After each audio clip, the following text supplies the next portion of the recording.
आजिर social media जुगरे बाबा भोले social media ठारू अनेक दूर तांकर सोशल मीडिया रे कोनोसी गोटिए भी अकाउंट देखा मिलुनी तथापि से केमिति एते फेमस हेले तांको सभारे हजार हजार लोक काहींकी केमिति भिड़ जमाउछंती ताहा भी चर्चार विषय पालटिछि।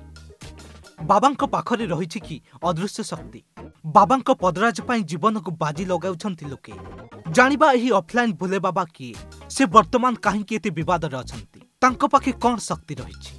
एही भोले बाबा दिने गोइंदा विभाग रे कॉन्स्टेबल चाकरी करथिले। आध्यात्मिक भोले बाबा होउछंती उत्तर प्रदेश रो हिटा जिलार बासिंदा।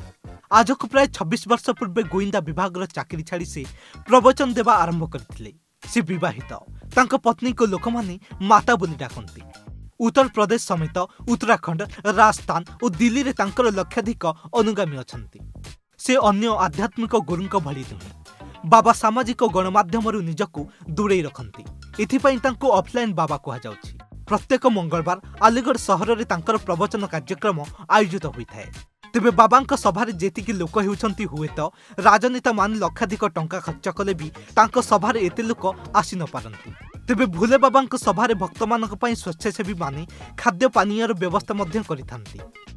निकटरे सूरजपाल ओरफ भोले बाबांक सभारे दला चकटा होई 121 जनकर मृत्यु होइथिया बेले अनेक लोक आहत होइछंती। एथिपई से वर्तमान विवादी होइछंती। सूचना मुताबक उत्तर प्रदेश हथरस रे आयोजित भोले बाबांक ही धार्मिक सभारे पाखापाखि 20,000 लोक एकाठी होइथिले। सभा सरिबा परे बाबांक पदरज नेबा पई बढ़िथिला भक्तंक भिड़।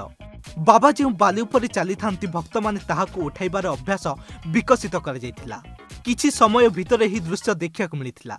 माटी उदा थिला और भिड़रे लोकमानक गोड़ खसी जनक पर जणे पड़िया को लागिले। दला चकटारे 121 जनकर मृत्यु होइथिया बेले सेमानक मध्यर महिला और शिशु अधिक थिले। तेबे ही भोले बाबांक पाखरे एमिति कोन शक्ति रहिछि।